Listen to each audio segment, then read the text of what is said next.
My ceramic journey began in the 70s.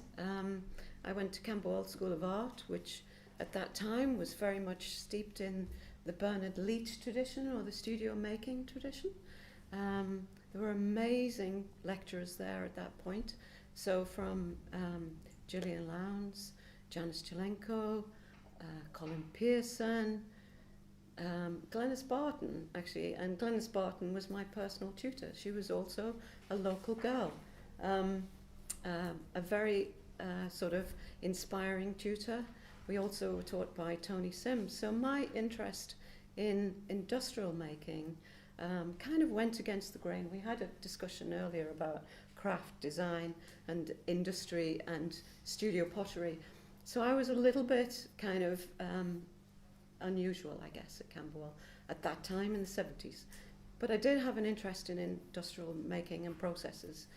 And in time, I came to Stoke-on-Trent. In '82, I came to Stoke-on-Trent and did the MA at Staffordshire University, because it was the only university at that point in the country that did internships in industry, and it was part and embedded within your course.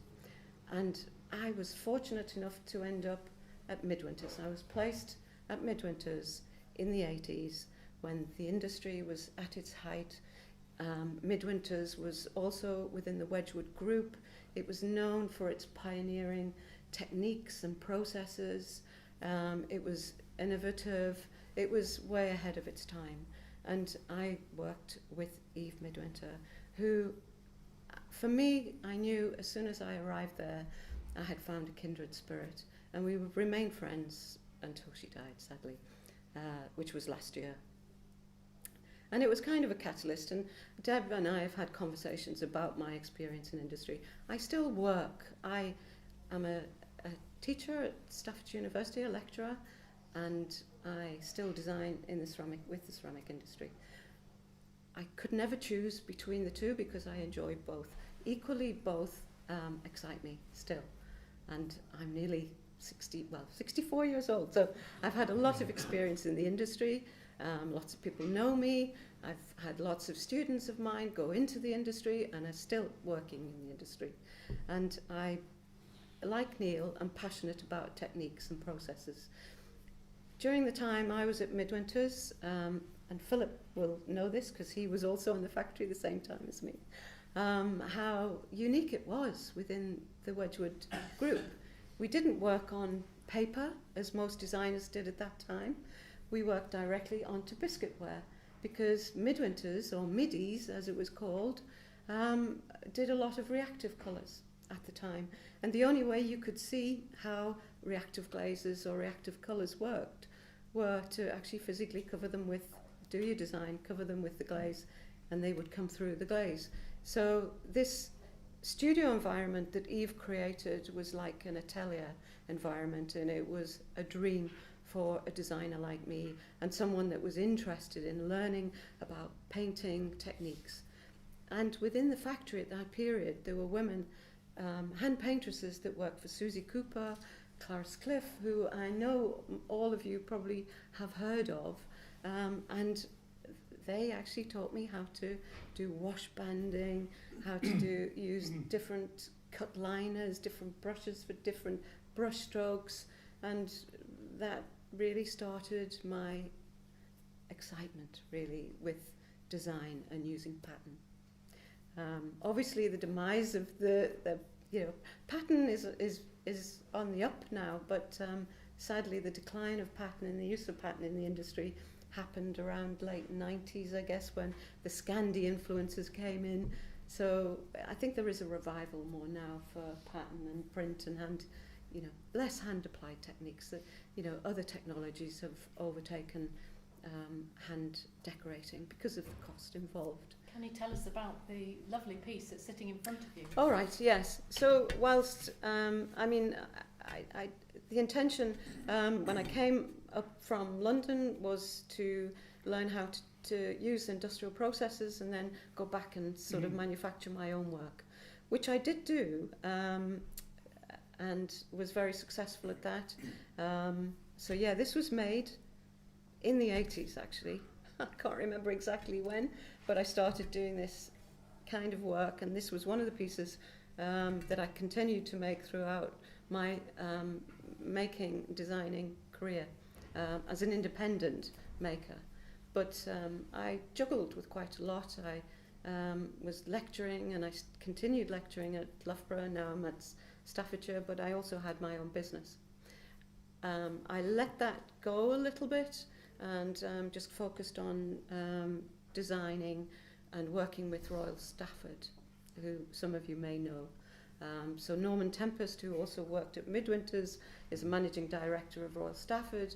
I worked with them over many, many years. And again, he kind of brought the Midwinter ethos and is very experimental in what they do. So I worked in tandem with them, and less so on their painting techniques, but certainly approaching my design work in a very painterly way that then was direct printed. I can't remember what it's called now, but with the Murray Curvex rubber bomb printed technique and processes. So that's me in a nutshell. Well done. Only 35 seconds. Oh. Paul. This one. Holdway. Yes, that's an H. Okay. What have you brought with you? What I brought with me? Nothing. A piece of paper. Well, what do you want? My life story? Try and give us 5 minutes so that sums up. Okay, I left school. What you've done and where you've been. I left school as we do. My hobbies were woodwork, making model aeroplanes and such, but I wanted to be a pattern maker for the foundry industry, where you made models for casting. Anyway, there's Hyde's Furniture, casting, forget what the works is called. Hyde's Foundry in Stoke had people that made these wooden castings. Anyway, at that point, they were making them redundant. So my father knew somebody there. So anyway, I didn't get a job there. Then he said, well, how about modelling? And I thought, oh, yeah, I'd like that. And then he said, well, how about engraving? Anyway, my father at that time was running the photographic department here. And I always remember coming down, like with him on a Saturday afternoon washing prints. And then there was an engraver, famous engraver named Frank Boothby, out working on some special commission. And anyway, he let me have some tools that day just to play with on a piece of scrap copper. And I thought, oh, I like that. So anyway, my father didn't want me here as an apprentice. So he said, well, I know what I'll do. I'll see if there's an ex-engraver named Jack Longmore, who was trained here, trained by his father here, and he'd set up his own little workshop in Milton. So I went to be his apprentice, which I really enjoyed. It was amazing. I met Clarice Cliff, I met, I've forgotten her husband, Collie Short, I met him. It was really interesting apprenticeship. Then we got another engraver. There were 3 of us in the end, and then it was either we got too much work or nothing. So anyway, at the point where we got nothing, Jack decided to call it a day, and he was invited to come back here as an engraver. So I came with him, and anyway, he didn't like it, so he went back again outside, but I stayed. So I came back here as engraver number 12. There were 12 of us, and I stayed ever more till it went into till my 65th birthday, and then that was in the April. By November, it was in administration, and at that point, my last task was to prepare copper plates to send to Malaya, and then all the machinery was, I forgot the name of the company. Anyway, all the machinery, the state-of-the-art Murray presses we'd got, went to Malaya, and then we were parceling these copper plates off. They sent a printer out there to train the natives. Anyway, they trained them for so many weeks, and they left after they earned so much to go and buy a fridge or something silly. Anyways, it was chaos. The samples that came back, they'd sort of send 6 samples where we wanted like 50 samples. Anyway, the shapes were twisted, the plates were twisted, misshaped, missized, poor printing, hopeless, absolutely hopeless. So anyway, there were unpaid bills, and they went in that finished. So that's why it actually went into administration, I think. And what are you doing now? Well, I've been an author with David Draycourt and Transferred Printed Wares. My main interest when I got here was actually working in a room with Jack, and there was a cupboard behind me with all the so-called badge copies. Anyway, there was one cupboard. They were all numbered, all neatly filed, and the printers used to come up for the specials, you know, whether it was the fishmongers or whatever company it was they wanted the badge. But the other one was the unnumbered ones, and every now and then we'd have a sample, can you match this? And then the apprentice or the youngster would have to go through all this cupboard, every one, to see if they could find the original copper plate. Anyway, right at the bottom of this cupboard were all the back coppers. And anyway, in my lunchtime, I used to go through these, and they was all stained. You could hardly see what was on them. Completely unused, been unused for possibly since, I reckon the last back printing was here, was done about just pre-1900. For the badges, they used to, in the books it would say bat or press, or bat is back printing with not gelatine, with Scotch glue. It's glue, not gelatine. So it was either bat or press, so on, and that fascinated me. So I met up with David Draycourt at Keele University at the summer school, and he was coming up to retirement. He wanted to write a book on the blue printed patterns, and I said, well, I'd joined Mr. Mountford and Reg Hagger's class at Hanley Museum Night School, and I went up with Len Whiter, Tom Barlow was the modeller here. I signed up for that. We were threatened that we got to do some homework, you see. This was from Reg. And I thought, right, I'm going to proof print these back printed copper plates. And David said, well, I'm going to publish a book. And so did, not David, Len Whiter said, I'm going to publish a book. And he wrote, just prior to 1970, he wrote his book on Spode. Anyway, I met up with David, I'll say a bit later, and he said, well, you'll never publish a book on back printing. He said, we'll combine the book, we'll put back printing, pull and dust or pluck and dust, the three processes that are used here, we put them into one book, and that was that book. So that's how that came about. Thank you very much, Paul.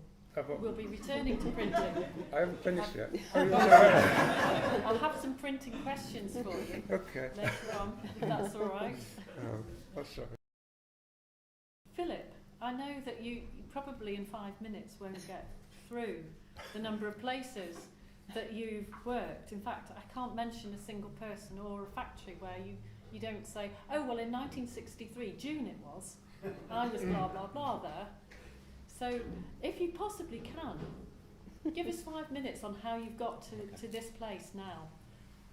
Well, thank you for that introduction. It's fair to say that I moved around the industry considerably, mainly because the family firm that I was responsible for, when I was 26, the shareholders forced me into selling the factory because they wanted their money out. This was in the very early 60s. Prior to that, I was born with a ceramic spoon in my mouth. And my father and my grandfather and my great-grandfather were all potters, small family firms. And Grimwade's, or Stoke Pottery, was built by my grandfather. The D Road now runs through it, much to my consternation, because it was a lovely factory. It was a complete self-contained unit. It had its own mill, its own colour grinding, its own fritting. You could have put that factory down in anywhere in the world and you would have made good quality pots. Anyway, during the war, both my parents were working in the war industries and WBS and so on, and I was dumped, if you like, babysat by some of the people in the factory. And Sally was my first, if you like, instructor. I was, 4? It was 1941. We were still decorating pots and selling them across the pond to the States. And she put me to, if you like, cooking the size. Now, the size was a tacky substance, but it was made up of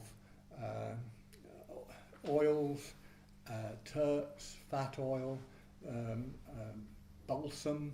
Balsam gave it the colour, and it was on a backstein. It really was a big lump of metal with steam pipes in it, and that heated it up, and on that was this lovely cast iron pot, and I was, at the age of 4, was stirring the pot. And my mum always told me, could always tell when I'd been stirring the size, and so the size was used to make glossed ware tacky, because the lithographs in those days were printed on tissue paper and backed with cartridge paper or a stiff paper. And when you came to use the lithograph in those days, you had to strip the tissue paper off, and the cartridge paper that was left was lovely for drawing on. And I used to help strip the lithograph off so I could use the drawing paper. But I brought this along as an example. This was made in 1946 by Grimwade's, Royal Winton, and this is a pattern called Cheadle.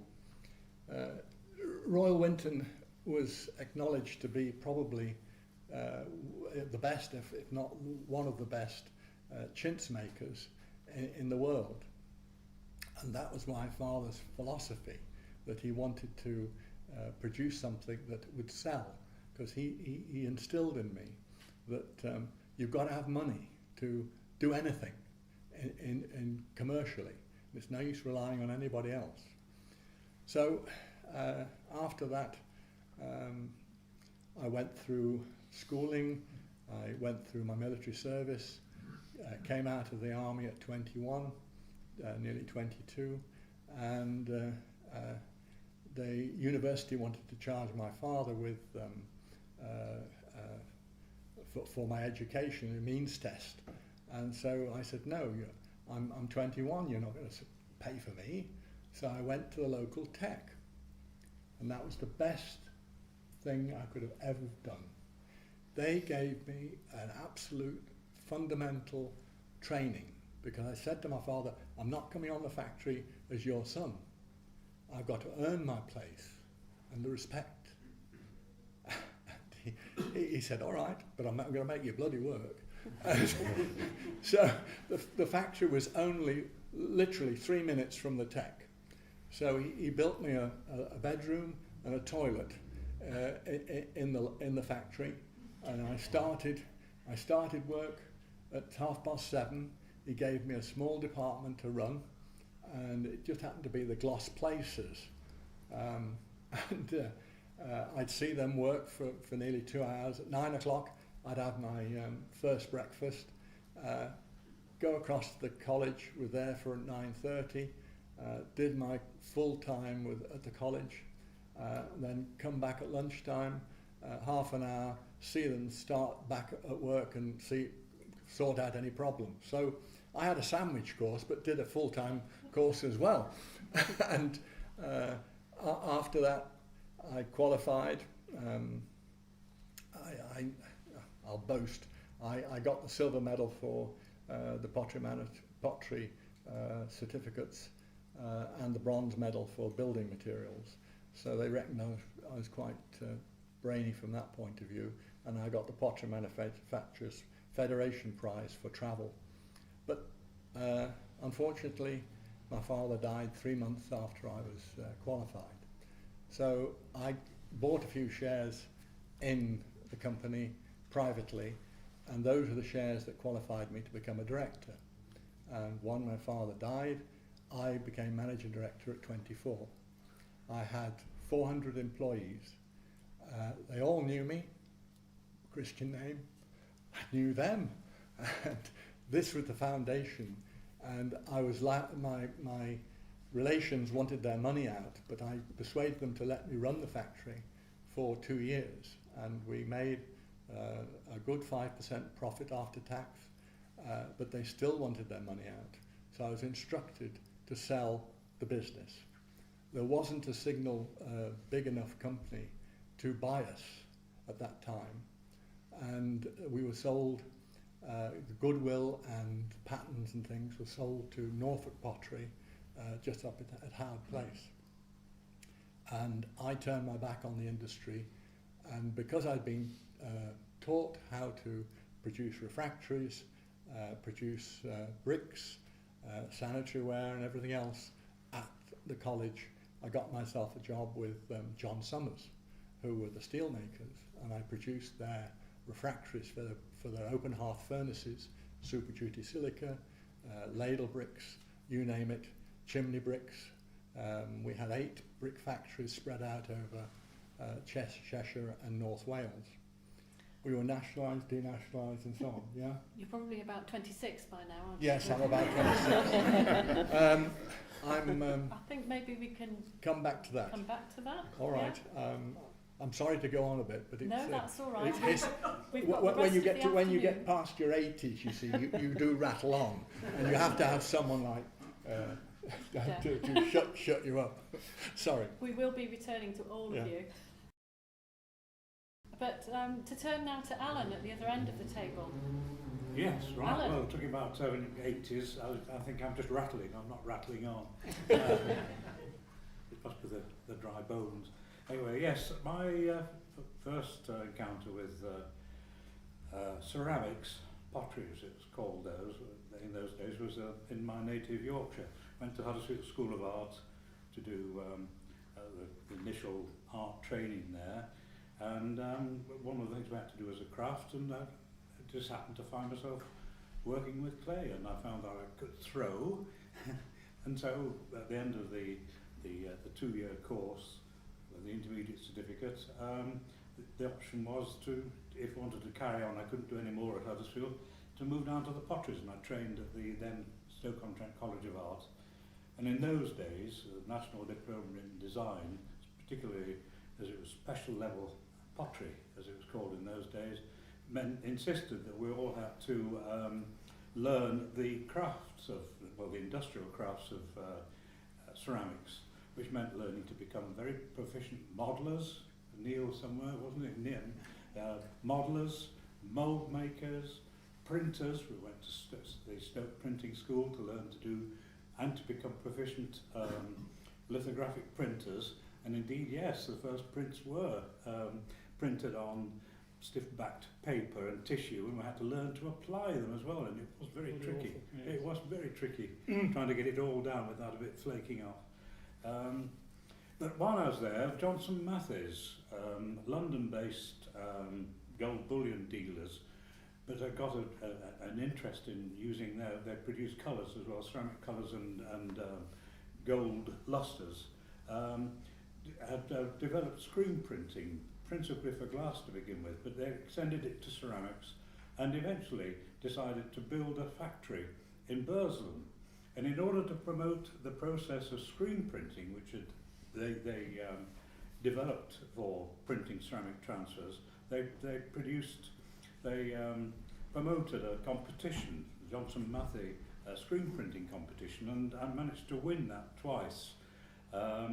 The prize was £50, which was quite valuable, I suppose, now when you think about it, in the mid-50s. But it evoked an interest in screen printing, and one of the sort of artefacts I brought, which you can have a look on the table afterwards, is a copy of Johnson Matthey's very first screen-printed production transfer. Neville Wynne was the art director, and he sent a copy to one of the Burslem people some while ago. So this was the very first screen-printed commercial ceramic transfer. I think displayed at an exhibition in Wembley in 1947. Interest in screen printing was developed. Anyway, having qualified in Stoke and becoming a proficient printer, as well as mould making, so I eventually was looking for a job.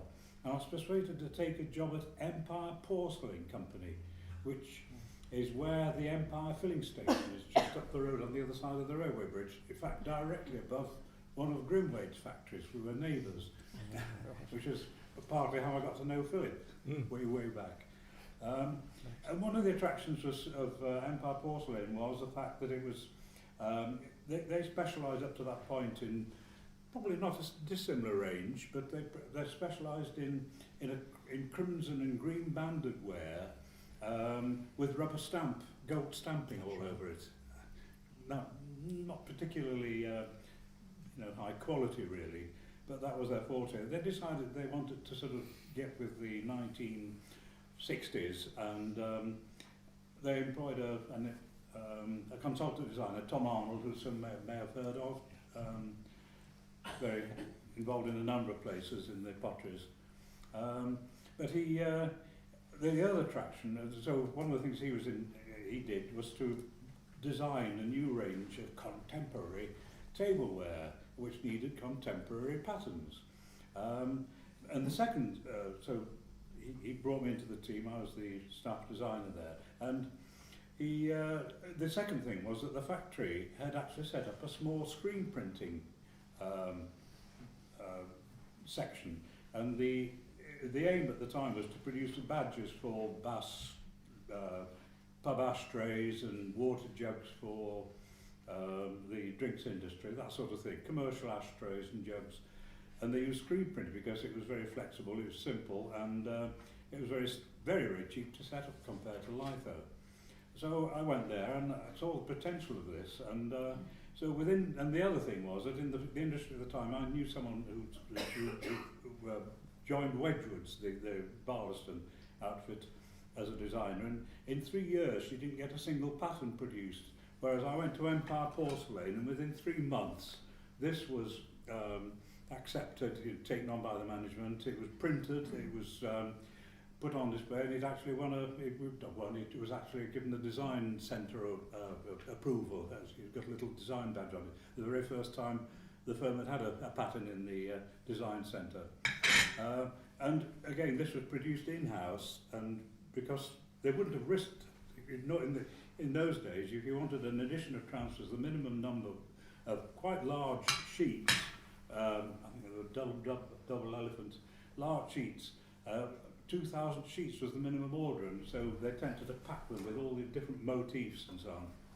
But quite an expensive business. But with screen printing, probably about, I don't know, a couple of £3 worth of materials, and you could actually you could get a pattern produced and printed.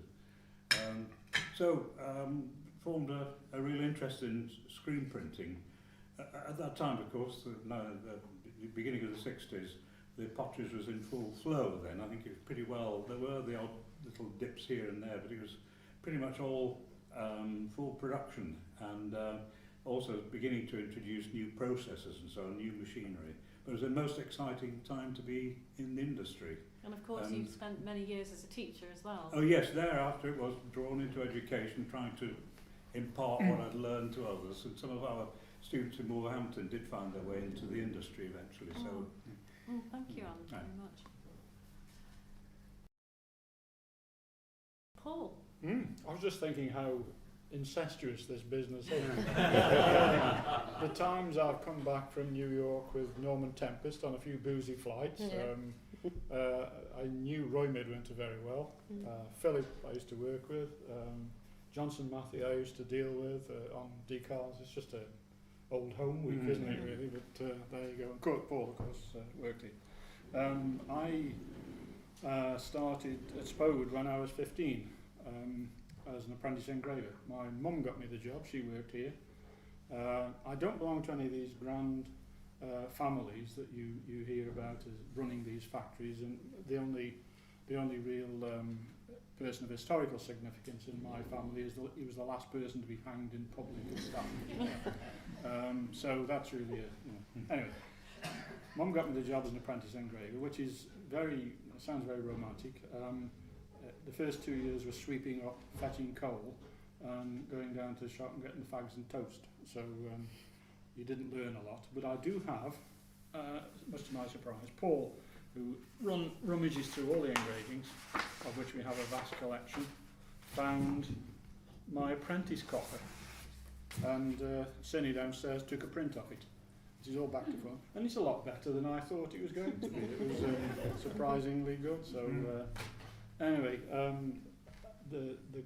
although the industry was busy at the time, the Copeland factory was slowly winding down. I was made redundant from the engraving department. There was a large group, 3 apprentices, and I was the one to go. But I just moved into another job on the site, really. But the pottery was in difficulties. The Copeland family, who'd run it since 1827 or whatever, sold up. They sold this business to an American company for £1 and debts. That was the scale of the issue. The company was called Carborundum, and it was the first of a series of different owners. They've all tried to run a pot bank, and it's much more complex than they think, and they all thought we were all old-fashioned, sort of yokels, and they soon found out just how difficult and complex it was and got rid of them as soon as possible.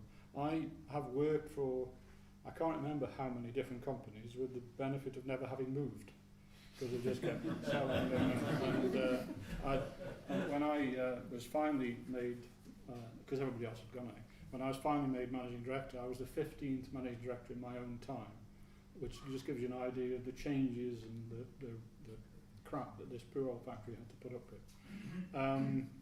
That continued actually, but so anyway, I took on after.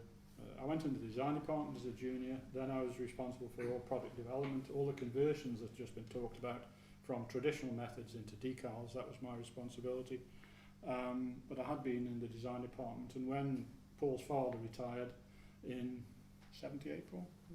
Something like that. Yeah, I was given the job of being design director for Spode.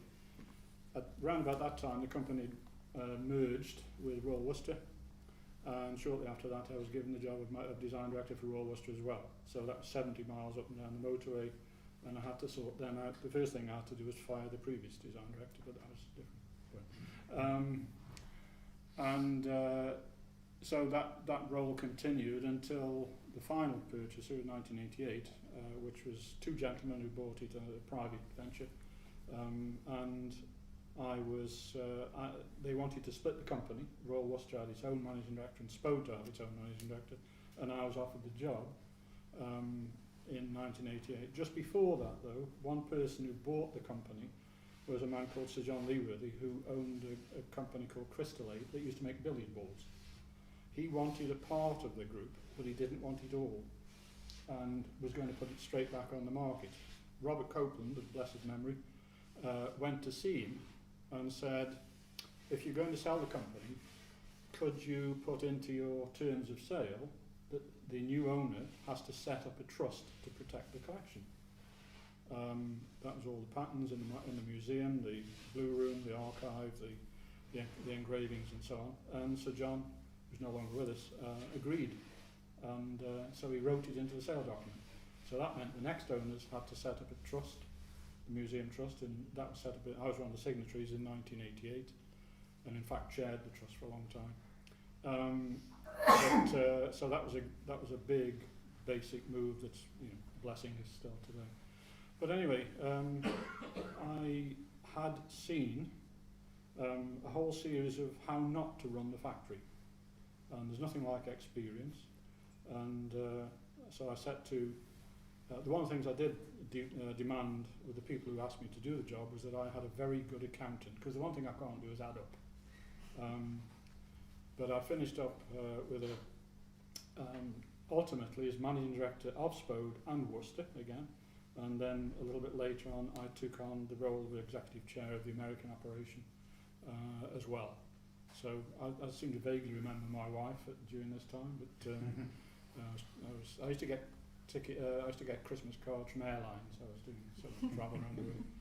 But very exciting time, and we turned Spode when I took over was losing 3 million a year, and by 1992 it was making 3 million a year, and that I'd had to let go of about 150 people, completely changed, got rid of a lot of contracts that weren't making any money, and put prices up, which wasn't very popular in some areas, and rationalised a lot of the range. But we were lucky at the time because one of the things that happened was, as Angela just mentioned, is that it was the Scandinavian whiteware phase. When I got married, it was all, I don't know, G-plan and whiteware, that was the thing. But then Laura Ashley came in, heavy patterns, heavy designs, and we were right there with exactly that look, and it just took off. So, a bit of luck as well. But I introduced the Blue Room. The biggest thing was I introduced the Blue Room as a new concept. Part of the problem we had was we were finding it very difficult to keep work going for engravers, and that gave me a new use and reinvigoration of the traditional blue patterns, and that worked And I'm phenomenally. glad we're sitting here in front Yeah. of Yeah. some examples of Yeah. the blue that Spode's created over time, Yes, and that still has legs, as they it does. phrase It goes. sold extremely well, but what I did was change it from being a pattern-based product, dinnerware, into being giftware, and that was the big difference. Packaged it as giftware, and it sold very well. So that carried on until I retired, and when I was 60. I'd always planned to retire at 60. In 2009, so something like that. Oh no, it went bankrupt 2009. I'd retired 4 years before that, and then I got dragged back in as would you like to be an advisory trustee? That was my first mistake, saying yes. And that's then a after whole, that, I got sort of dragged in. a whole other story. So Beginning of another story. I beginning think, it well, for- yeah, it's going to kill me Yeah. off if I'm not careful. We have had some questions contributed from members. You've got some copies there. So I think what I will do is we'll use the questions that have been contributed and then see where we go from there. And certainly the first one, I think, was contributed by Robin. And it's about, the short question is, one hears that Stoke-on-Trent's ceramics industry is on the verge of a comeback. Do you agree? And then the sub-question to that was based mainly on the trading success of the hotelware companies, and is that where the comeback lies? So what do you, with your experiences, think of there being a verge, or are we in a comeback situation, or are we on the verge of a comeback? What do you think? Well, I've just been speaking, but unless somebody else wants to go first, I'm quite happy to start. The answer to the question is no. The issue about Dudson's and the Church and the Steelites is very different. They never saw a fall off from the original days when the business, the area was very busy. They occupied a very unique space. In their business was based on highly mechanised, short-run dealings with the catering and hospitality industry, which didn't want to buy from the Far East. They needed to buy very quickly and replace their stock based on a UK warehouse that shipped to them quickly.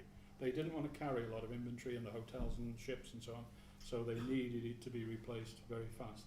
So Dudson and those companies were ideally placed to meet that business, and they never saw any dip, if you like. In fact, the Steelite expanded in the middle of the recession. They built a new factory and all the rest of it. They're about to get into trouble, in my view, because they're getting into homewares. They've decided to add a range to their standard business, and I've seen various companies through my life, like Wedgwood, who went into hotelware and it failed. Anybody who's got their direct business based on a certain category and sector always seems to trip up when they move out of it and try and expand into other areas. What I do think is and will happen around here is there are a lot of small specialist producers of super product, mugs, all sorts of things. And I'm finding them because we want to sell their stuff in the shop, because we're keen on encouraging local producers. That everything is Stoke made, that's what we're selling. And there are a lot of those out there, people who've left other factories and set up little ones. But there is a constraint. Once they go past a certain level, 85,000, VAT kicks in and is backdated to before the 85,000 by 20%. It's very difficult to get through that barrier. And there are a lot of rules and regulations covering pensions, laws about employment, all the rest of it, that only kick in at about 15 people. So there's a very strong reason not to grow beyond a certain point unless you have a product that's going to make a lot of money very quickly to pay for the growth of the production and the overhead and the structure. People who've thought they could develop and grow a business, even in the last few years, have bought into companies with a big brand name and still not made it happen. Largely because, and this won't be popular in certain socialist circles, so many of the rules and regulations and employment benefits and so on that people have had given to them, nobody looked at them on they looked at them on an individual basis, and even I would say that sounds perfectly reasonable. But when you add them all up, they are a huge burden on a highly labour-intensive business. And then when you add the pressures on energy usage, and we are a high energy usage operation, you've got a whole series of issues. That's in the local domestic area. Outside of that, you've got people like the Chinese production, which improved dramatically and is supplying a lot of the world's production at, and we've all seen from Neil's thing, they don't care about environmental issues. They don't have to pay for these things, and they pay very, very low rates. Very difficult to climb out of that competitive position. And that's not even to mention the change in fashion and people no longer wanting to look after rich China and so on. So, sorry, a lot of small businesses, yes, a lot of encouragement, creativity. Big businesses, I wouldn't start one today to save my life. There's another thing as well. When I first came on here as managing director, there was one criminal offence for which I could be sent to jail as an employer if it got wrong. When I retired, there were 27. It's much easier to import it into a bloody big warehouse somewhere from somewhere else, employ very few people, and distribute it at a low price. One of the things I was up against when I was running the factories, it started to come in, particularly at Worcester. We used to make, remember them, crinoline ladies, figurines, crinoline ladies, and we could make them for about £24, and by the time the margin had gone on, the retailer's margin, they were sub 100. I was offered figurines from China, made, boxed and shipped for £2.40. And they do the modelling as well. Can I just add, sorry Paul, yeah, I mean I think that it is a changing landscape, but I also think there is hope. You know, maybe we won't ever get to those large-scale manufacturers. There's no such thing as never. I accept that. No. But you know, knowing that there are factories, small factories like, then they're wonderful. you know, well, like Bridgewater's. You know, it's not small, and Moreland Pottery is a great example of, you know, a small factory that does employ, and even Burgess and Lee or Burley, where now, you know, they've just had a large order from Ralph Lauren, and you know, high brand, you know, high value products, I think, that are coming back into this area, being manufactured in this area, will help sustain what we have and continue. That's how I feel. I'm full of hope. I'm just, you know, I've been there, done that, been realistic. Yeah. The scale of, we used to, oddly enough, we're still producing this area about the same number as at its height, but it's because it's all mechanised volume. It's the high value added that isn't being done. And that is coming. I think that will come. There is still a very strong demand around the world for made in England, yes, which is its plus. Absolutely. Which is why Wedgwoods are now manufacturing all their Bon China here, because, you know, obviously the Japanese want it. That was part of the remit for their new build. And Americans don't want made in China. I can no, tell you that. absolutely not. So we, you know, there is hope, I think. And we do better than, you know, the high branded stuff and the skills that we still have are exceptional here, and as you know. There was a subsidiary to that question that I'll mention in a moment, but I've worked in Nottingham and looked at the lace industry as well, which you could say is a generation above the ceramics industry in its decline and rise. And the only real lace production now is based on very high quality and handmade lace. And I think that from what you're saying, Paul and Angela, that it's either going to be high end or it's going to be niche, like catering wear. And I don't know if others of you either agree or disagree with that, or can you see all of that being a bit of a house of cards? Well, go on. There's one you've left out, it's Port Merion, which is remarkable, isn't it? But the thing is, they're going into candles and all sorts of strange things. But if you look at the individual quote successes, the scale of them compared to the total pottery industry is bluntly peanuts. Yeah, well, it's good to see, and I was delighted when some people who were forced to leave the jobs here went to Port Merion. But what they've done at a very low cost is they bought in almost double the capacity or double the business they had, when theirs, I have to tell you, I know was in decline. So they were very lucky, and that the Spode thing happened when it did, and it fitted their earthenware profile. The God bless them, what's her name? The other one you mentioned. That is a very niche. Bridgewater, thank you. One of the things that happens when you get in your 70s, you can't really remember. Bridgewater, Emma, they've done very well, but they don't have much of an export market. It's very much a UK business based on what I call kitchen products. The Arga group are the ones who they're selling to. And I'm extremely surprised that nobody's knocked them off, because it's such a simple production and production method. And their teapots don't pour very well either. Well, that's the worst thing for a teapot.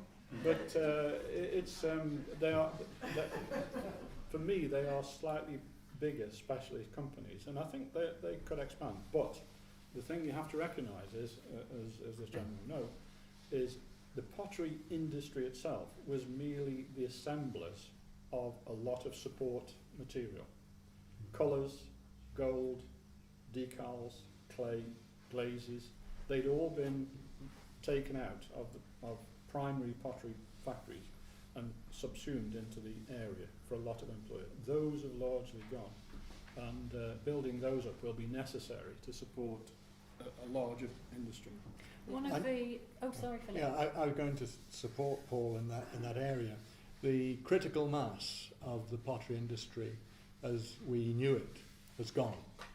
That means that all the subsidiaries, the colours, the gold, the suppliers, the paintbrushes, anyone selling into the industry have gone. And the problem is now you have to source stuff from London, from Taranto or whatever it is, and for someone to start up again is absolutely horrendous. The only way that we can get away with this is, as Paul and I used to say, if they ask the price, they can't afford to buy from Spode, if you remember. I only used to have two margins. It was embarrassing and bloody awful. Yeah. I was managing director of Spode for 6 years before Paul. I appointed Paul as the design director, if you remember, and your bloody fault, was it? Yeah, well, no. Your fault that you got where you were going. I had a team here of 400 people. We were producing around about £5 million worth of business. I'm talking the late 60s. And when I came here, the profit, Carborundum were running it, and we were getting a profit of about 200,000 per annum on a turnover of 6 million, which was awful. So we concentrated with our sister company over in the States, and suggested that they put the orders in early. We had a pattern called Christmas Tree, which you all will remember. God bless it. Paul used to design 12 new shapes every year, and we'd take 12 out, if you remember.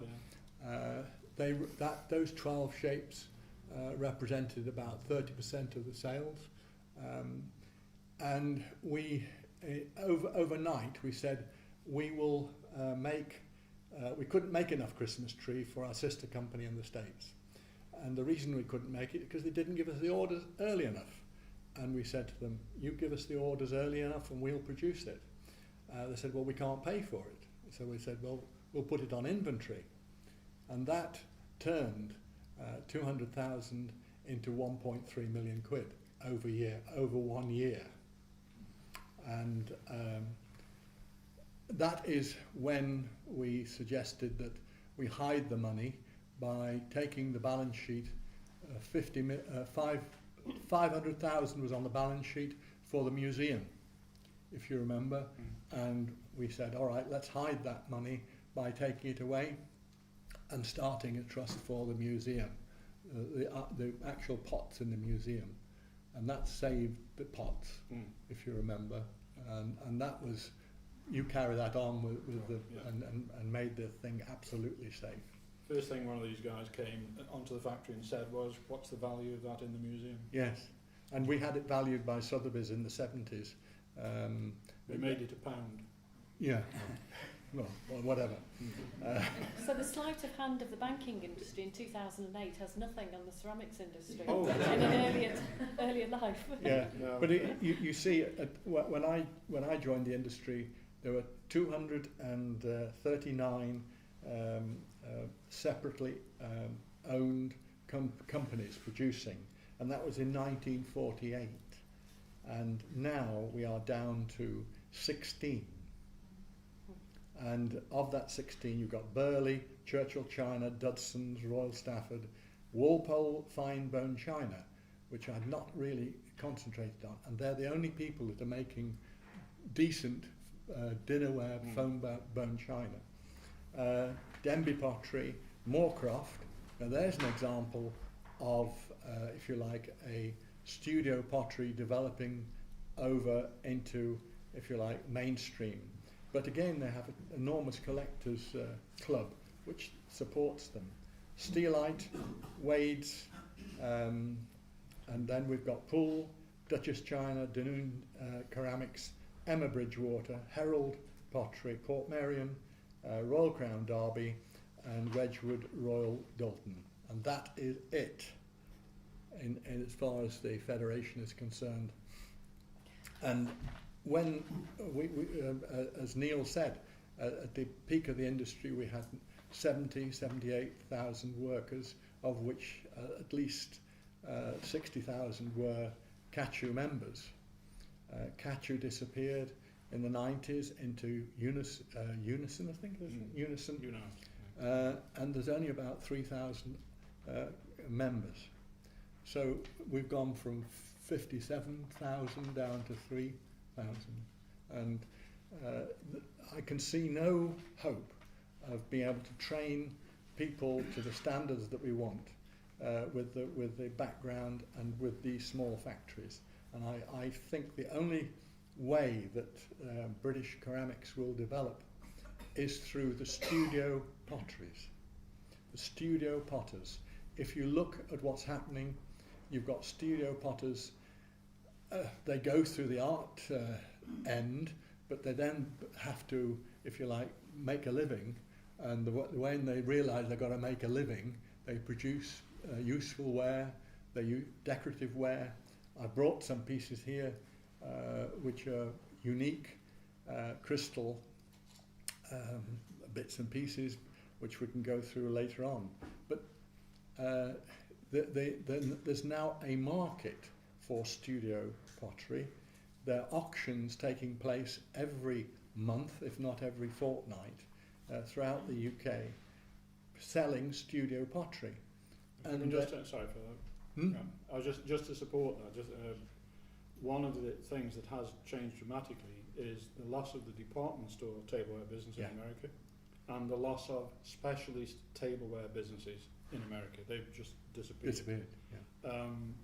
But the one thing that has stayed is a lot of nice gift shops all over the place. There's thousands of them, and that's where because at the end of it, it's all very well to make nice things, but where's the market? You know, you can't get them to the customer unless you have a potential for display. And those still exist. If anything, they've been expanding. Yeah. Boutique gift shops have been growing rather than dinnerware shops. The price of studio pottery now is escalating at an enormous rate. You've got some famous studio potters, an immigrant from Austria who settled here at the beginning of the war, who started to make buttons. Her work, I think you know who I mean. Yes, Lucy Rye. Lucy Ree. Her work now is being sold at £30,000, and it's just a simple 6-inch bowl. Auction prices now are estimated at 10 to 12,000, and when they get on the rostrum, they're selling for 20 or 25,000. But that's one job. What Philip mentioned was the specialist tube liners. Moorcroft, excuse me. I really must keep taking the pills. Moorcroft got into trouble recently. They had, a few years ago. They had a new boss who knew how to. He says, great business, and he decided to expand it very rapidly. Double the output. Sales went right down because what he'd got was previously was a business where the demand was 100, but they only supplied 90, and that created this collector's business and the resale value. The minute he exceeded the demand with supply, gone. You've got to be very careful with all these boutique businesses. You really do. I think that you've actually managed to answer at least 3 of the questions that I had on my sheet. We were touching on all sorts of things: the nature of the market, why the market might have declined, what factors have influenced, like the employment law, which is related to politics. We do have a couple of questions from Pat Harpenny, who sadly can't be here because she's not very well, but they're very specific technical questions. So if you don't mind, I'll just turn to those at the moment, probably aimed at Paul, but everybody else please join in if you've got any knowledge here. She wanted to ask, how long does it take a designer or an artist, so very, very specifically that role, to create a design that then worked up into a state that's suitable to give to an experienced engraver to engrave a copper for a transfer printed pattern, and then how long would that first engraving take to get to the final state, and then when it was approved, how long to create enough copper plates to make a tea service? So it's that, so it's that whole sequence. Can I answer the first bit and then Paul? Yes. Because the creation is I've got some sketches. I used to do that. And what you do is you travel around and you talk to people about what they want. And I used to do a lot of, Paul will remember these, I used to do a lot of prototype sketches, just very quick as to what I wanted. These are examples of what I used to do. And I was asked by Pat some time ago how long it took to create a design that would be then converted into production. And I actually timed myself on doing a cover dish. I filmed it at the time, and it took half an hour.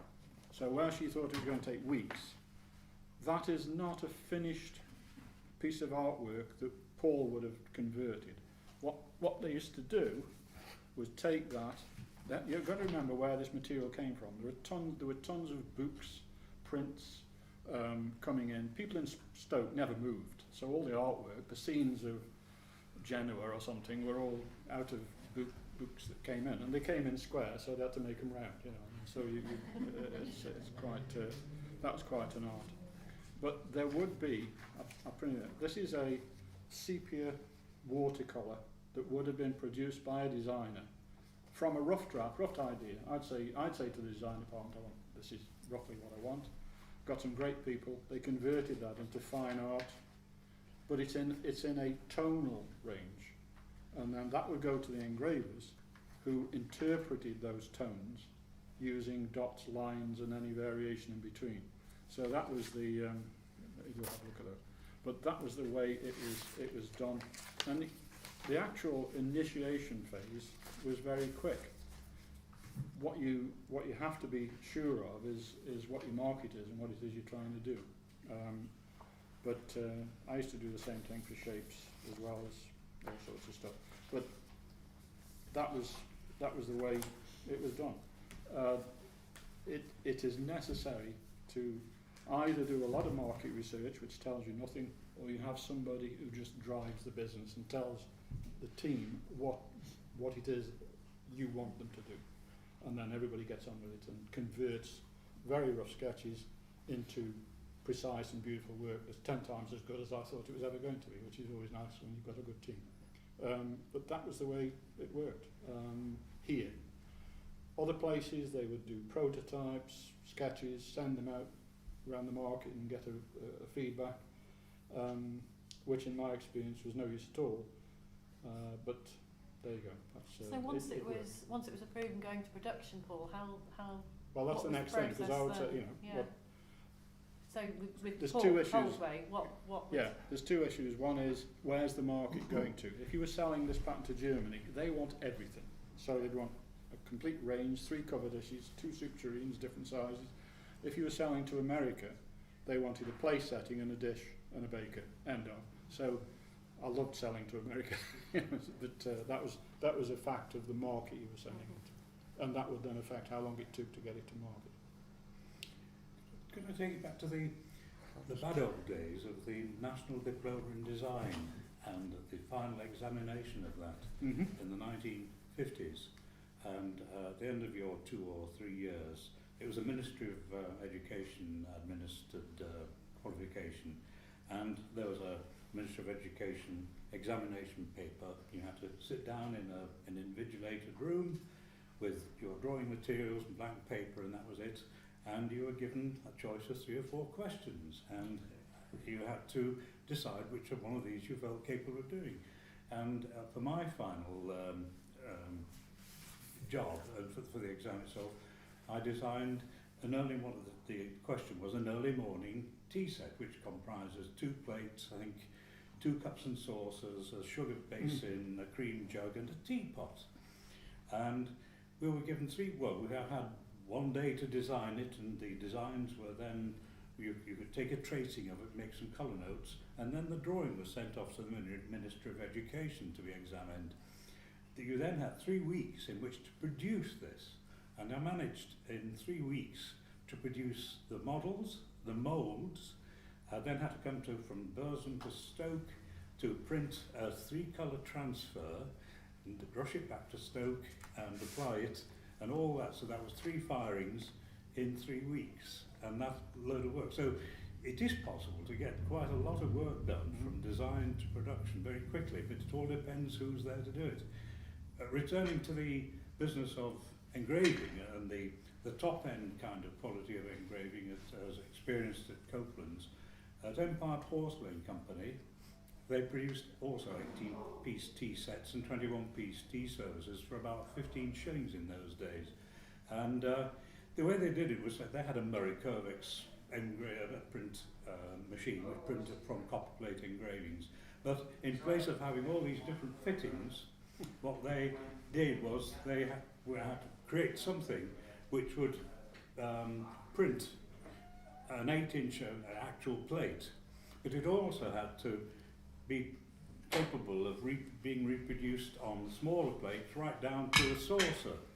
The Hollowware was all just coloured harlequin glazed, whatever.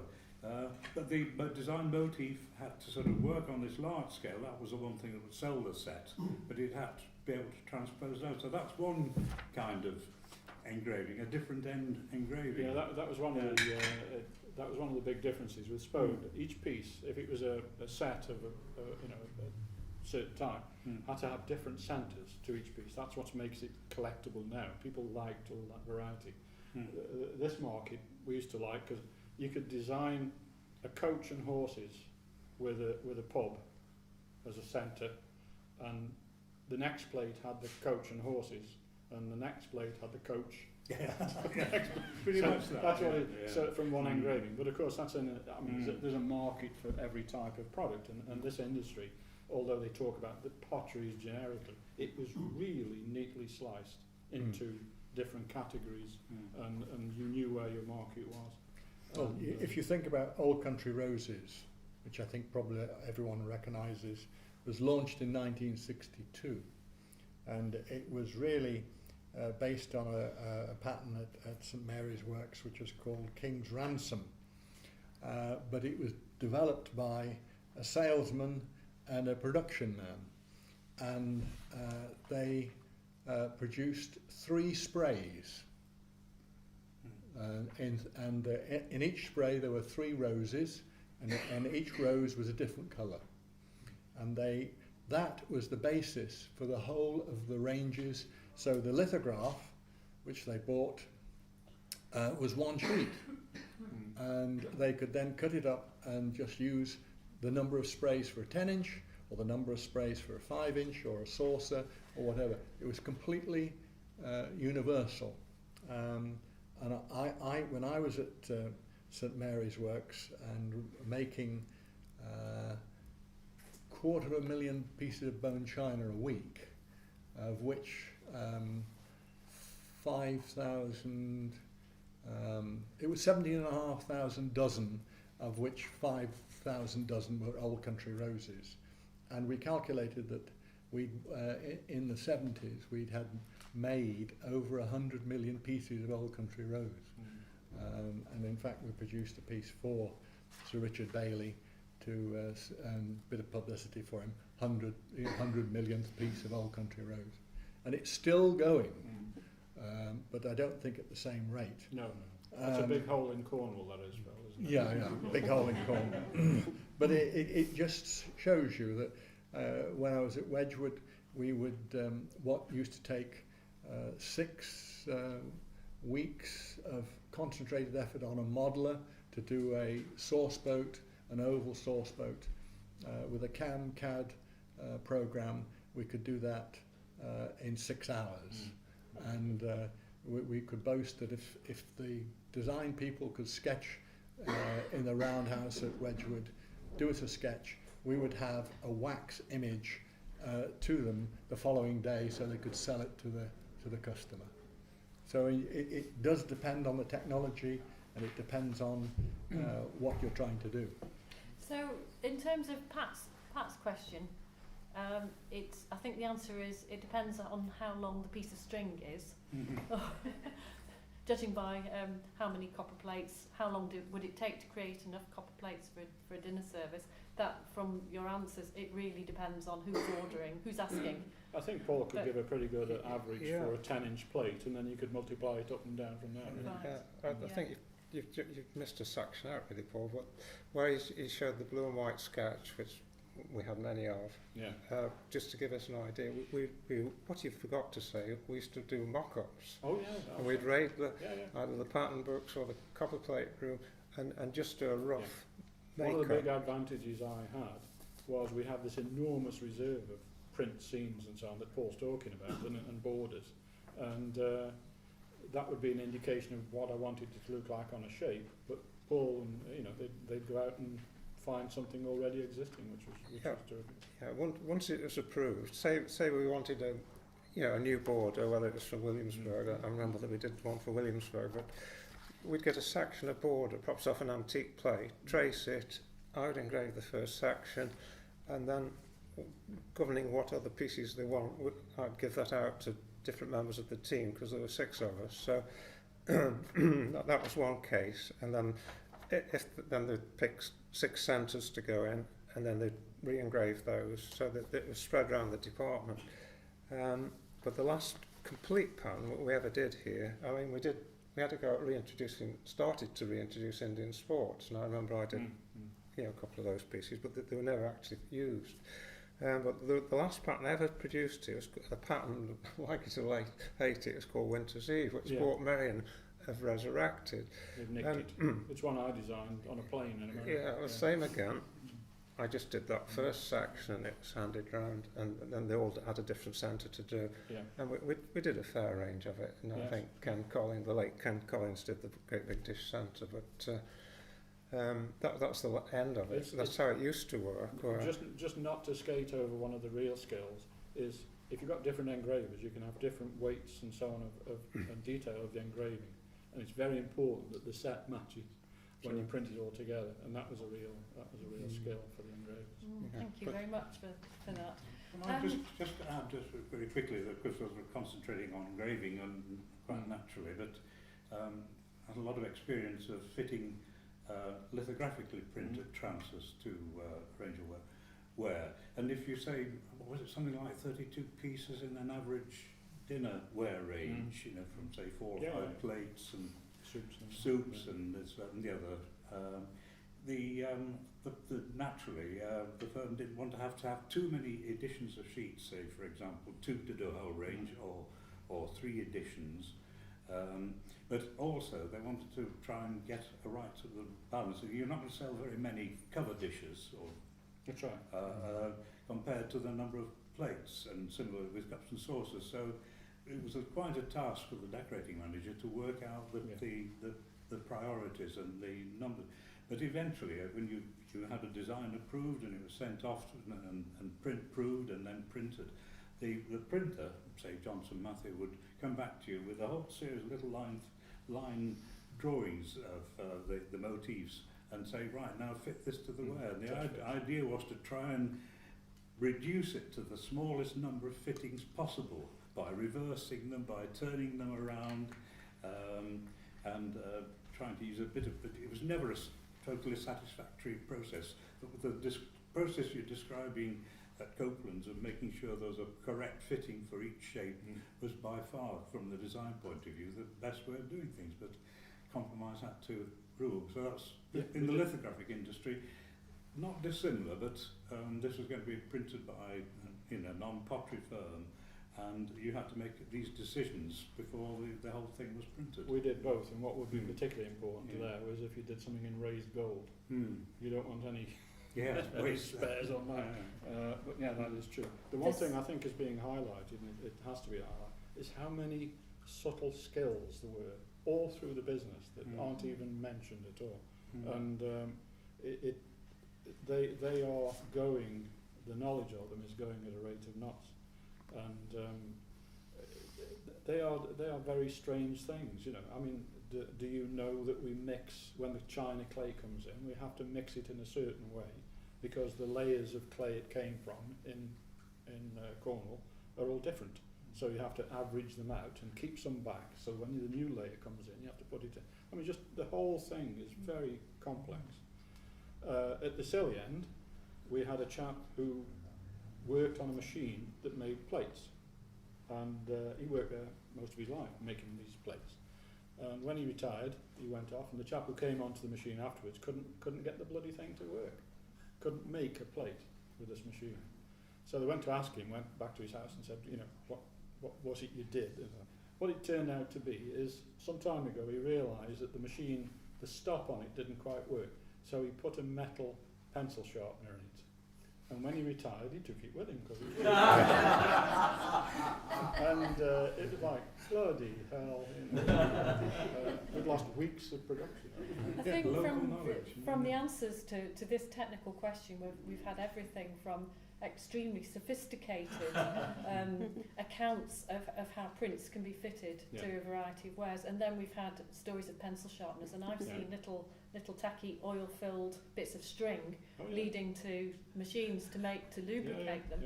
But what I want you to do, we need to think about winding up now, and what I'll ask you at the end of this, each of you, is do the panel have any favourite potter or ceramic artist or somebody from the past? And if so, what was it about them or their work that makes them your favourite or somebody memorable? So think about that for a minute. I can answer that very quickly. But at the moment, we've had a number of points raised here, and it's almost an impossible task to pick up any of those threads to try and reach conclusions about them. But if there's any questions that have arisen in your mind relating from what's being talked about, then please do share those with us now.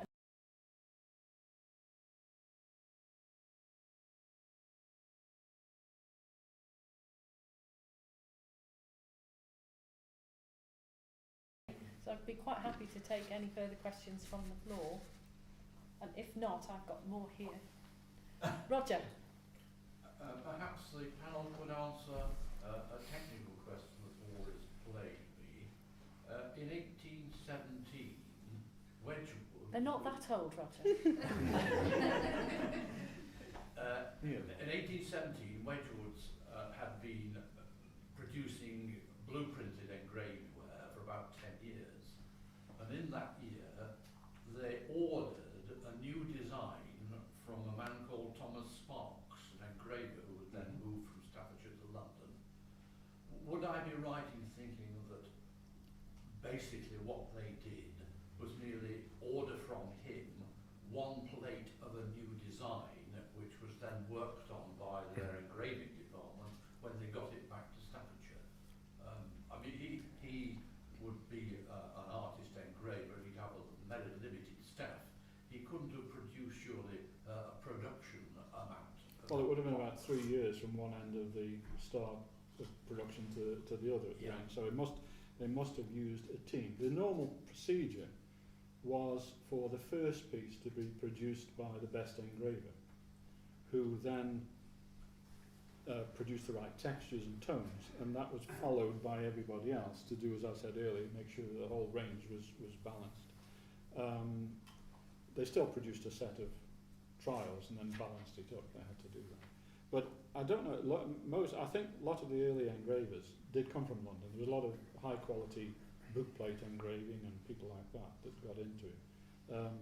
But there were, at that time, I think even local engraving people. But if Wedgwood had their own team of engravers, they were either flat out busy on other things, or it was something special that they wanted him to do, that only he could do, the technique, for some reason. I can't think what, I'd have to see the pattern to see whether that was true. We had specialists in certain, I mean, Frank Boolby was a great portrait engraver, for instance. Give it to anybody else and, you know, look like Donald Duck. But whether it was a specialist requirement, I don't know. It would be unusual and certainly be far too lengthy unless that gentleman had a big engraving department himself. Because there was a lot of other engraving went on, bookplate, silver, gunsmithing. There was all sorts of stuff being done by engraving. So, thank you. Thank you very much for that question. Lynn? When you say that the best engraver would do the first plate and then everybody else would level it up, I don't quite understand that. well, if you have a sepia print like that, it's literally got no dots and lines on it. It's just washes and tones.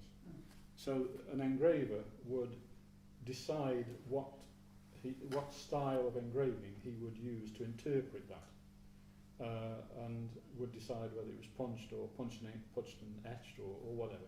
And that texture and tone would be followed by everybody else. In that area, it would be cross-hatched in the same way. And if you didn't do that, you would have considerable differences in the final product. But that was usual. I mean, at the time, it was often Frank Boolby who did the first one, and Paul, when he was around, he'd do the first one. And Yes, I've got another question over here. Yes, a couple of rooms, Staffordshire University. Absolutely fascinating. Thank you so much. And I do think it was absolutely interesting to hear that most of the panel thought that the future is in the smaller groups, the smaller clusters, the artisan products.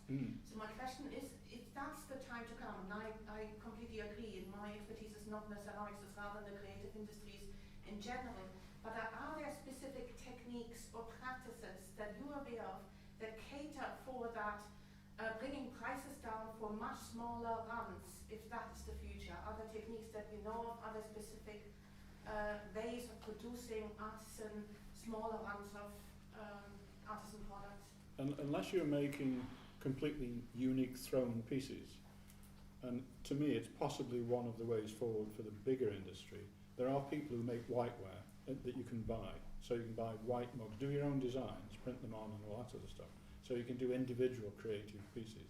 Or you make the piece yourself and you throw it and so on. I actually, going back on whether there was a potential for growth in the industry, one of the things I think has been missed is an opportunity for one big whiteware factory to make for the industry. Because the biggest and most complex and difficult bit is actually not the decorating, it's the making of the whiteware. And if there was somebody that was making that and could, and as Phil has said, it's become very easy and quick now to model new shapes by computer and all that stuff. There could be a lot of flexibility in there for individual creative people to say, there's my drawing, I want 100 of those or whatever. In terms of surface decoration, that's really not my field. I'm more of a structured, regular decal print guy. I know there's a lot of wonderful glazes and things out there. What there is a lot of what I call, there's a big market for what I call room divider figures, if you remember. Things, people might not want a dinner set in a cupboard, but they do want objects of virtue in their rooms that are focal points, and that's a big market. I think that's a to great answer market. your question, I made this last year. You should apologise now. I think I was trying to become modern, but that's extremely difficult. It is actually. But the decoration on this was done in watercolour. I took it to a copier who copied this in inkjet printing in ceramic colours. He did that in half an hour, and I could have, by paying for him whatever I wanted, he would have produced me, it'd been expensive, but it's a unique piece. And so it is possible. I mean, I modelled the piece, blocked it, cast the piece. I probably did that in 3 weeks, complete finish. So that gives you an idea of what you can do if you really set your mind to it. So the answer to you is yes, small runs can be very easily done, and certainly badging and that sort of things. The hotel where people will do a rubber stamp off a copper, off a steeled engraving, and they just bump. From production point of view, when I came here to Spode, the hand bone china 10-inch maker would do about 12 dozen, 15 dozen a day. You know, Not a lot. not a lot, about 150 pieces a day. When I finished at Wedgwood, when we had the Dorse presses, one man would man 2 Dorse presses at the same time, and a Dorse press would do 10 items a minute. Now the productivity from one man, you can imagine, 20 pieces a minute compared with 150 pieces a day. And the industry really did work very, very hard to get the productivity. But we were paying that man equivalent of about £500 with all the on-costs of insurance and holiday pay and so on. £500 a week. Our competition in Southeast Asia was $5 a week. So we couldn't win as far as productivity was concerned. And they pinched all our technology and threw it back at us. I think the other aspect of that, though, is the increased drive to automation and productivity was lack of flexibility. The more you invest in a particular machine, the less chance there is of actually making a quick change from one form to another. That's right. And I think that was one of the other factors, and that's really where perhaps if there is going to be a phoenix in the area, it will be born of flexibility, of being able to do smaller runs. I think that's one of the keys to the success the likes of Steelite, and I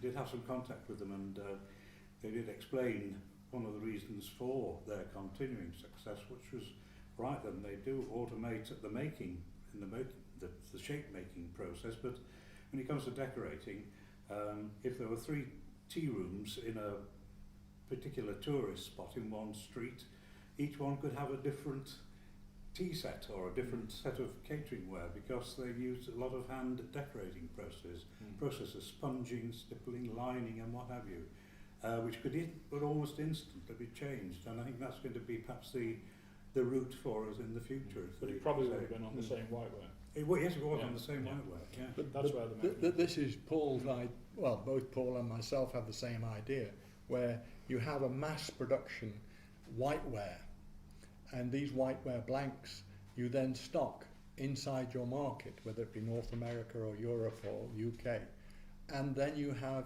a silk screen printing unit that can do you 10 sheets, and you can do the order and dispatch it within the week. And if you work that type of business, no large producer can stand with you. You will satisfy your customer. You could almost do it by mail order, but I wouldn't go as far as that. You'd have to have a restricted design patterns for that. Phil's just reminded me that when I took over as managing director, you wouldn't believe it, but the lead times were up to 3 years from order to dispatch. Yeah. And I got really cross and said we might as well put the bloody next of kin on the sodding order. Do we have to bleep that out for the video, Darren? But if you remember, we got it down to 8 weeks. But if you remember, we got hold of 8 of our best dinnerware patterns, and we issued a cresting or badging service, and we said at the minimum is going to be 50% extra. At the maximum it'll be 200% extra. The person who took the order had to pay you up front, so that when you got the order you were paid for it, and then all you did, you guaranteed to deliver within, I think it was 8 weeks. 8 weeks. Yeah. And how we did this is we set up our own little screen unit, which both Paul and I got involved with, and it worked brilliantly. We pushed from nothing to £400,000 worth of business in a year, and we could take the whiteware, if you like, the decorated ware, out of stock and put the decoration on, refire it and flog it, and that was a really entrepreneurial way. In your market, isn't it? Yeah. I think this is a really rich strand of conversation that we need to return to at some point or another, Right. because obviously everyone's interested in the future Yeah. and the way that things are going. I'm inclined to give some examples from again South Korea that I know about, but I think that's for another conversation another time. And what I want to do now is I think we'll go in reverse alphabetical order this time. So Paul, you've got 1 minute. On what? 1 minute to tell us what technique or person from the past has influenced you or that you admire. In terms of there's 2. In terms of an art basis, Arthur Perry. You've only got 1. Okay. Tell us about Arthur Perry. Arthur Perry was a Victorian painter, and while most painters were specialists, somebody would do flowers, somebody could do fish, he could do anything, and his work is just wonderful. And I can only tell you that now, because if that drives the price up, I've got a big collection. So you have a vested interest. I've got a So dog in although that you've fight. been apprenticed as an engraver, it's a painter that you admire. Well, in terms of that work, but yes, obviously Frank Booby is just a genius. Right. But there are so many, including Len White, who was a big friend of mine, and I admired him greatly. When I was managing director, I used to phone him up for advice. Thank you. Alan? Right, yes. It has to be screen printing from early roots, but I think that from being a poor relation to lithographic printed prints, it really came to a massive fore because of its flexibility. And when you consider that litho could only produce, you could do some underglaze printing with it, but basically it was on glaze. With screen printing, so flexible, you could print glazers, you can print tiles, you can print directly onto ware without having to resort to transfers. And in the latter days, the technology increased so extensively that thing that lithography could never do. I recall doing a little study on a 24 colour. Can you imagine a very specialised print? 24 colours produced lithographically.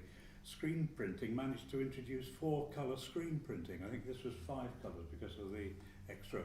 Unheard of for lithography. So I think screen printing really revolutionised various parts of the ceramic industry now, including tiles. It made a big part of tile production for many years at Johnson Tiles.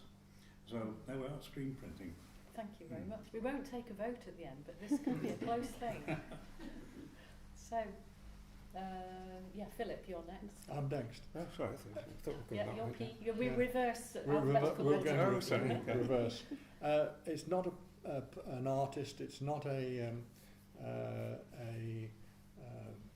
piece, but it's a technique, and it's a technique of crystalline glazes. And I've brought 3 examples of them here. They are potter's pots. In other words, you put the glaze onto the surface and then you have to fire it in a particular way. And the way you fire it gives the full decoration. If you don't fire it properly, you'll just get a plain green vase or a plain red. It's the crystals that come out of the zinc silicate, and there are other silicates that you can develop. And I've brought 3 examples here of crystals, and they are, I brought a magnifying glass if someone wants to look at them. They are miniature gems, and they're completely unique. I use the word completely unique, I know unique's meant to be stand on its own, but they are standing alone. You cannot reproduce them. You cannot reproduce them. You can get somewhere close, but that's it. And so every piece of crystalline glazes I'm a sucker for. I'll go and buy them.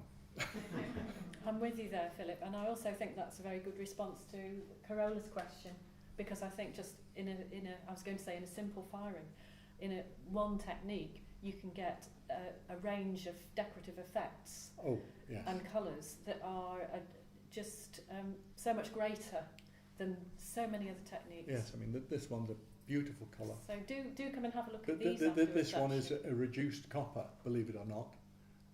That copper normally comes green.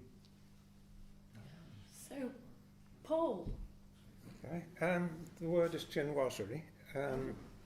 I've got to get to my man in a minute. From the Chinese, the hand painting, willow type patterns, if you like. My main I'm interested in archaeology. I'm interested in how these things got here. Anyway, from China to Coughley. Now, the person I'm really interested in is Thomas Minton. Thomas Minton rests in Stoke. He's in the vestry under a carpet, would you believe it? I believe, with other people in this tomb. So he's a complete mystery man. But he's my favourite. I'd love to speak to him and just want to know, because he had the connection. He went to London from Coughley. He apparently went to London.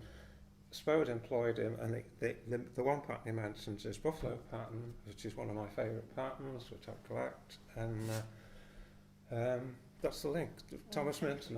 There's nothing written about it really, but nothing known about him. Thank you. That's really, really interesting. So, Angela. Okay. Well, it has to be Eve Midwinter for me. As I said earlier, she was innovative in the way she approached design. From Sun, Moon and Earth to Wild Oats, and what she did on the factory. And what she instilled in me primarily was how to value the people on the factory. Design is only a tiny part of the journey of an object to the tabletop or wherever. You really do depend on the skills and, from colour manufacturers to the people that are printing your design, separating your design, and actually bringing it all into fruition for the marketplace. She really valued all of those people that from the industry, and she instilled in me that you know, you can't survive on your own. You really are supported by the team, the factory, the people, the unsung heroes, really, in, you know, getting something to market.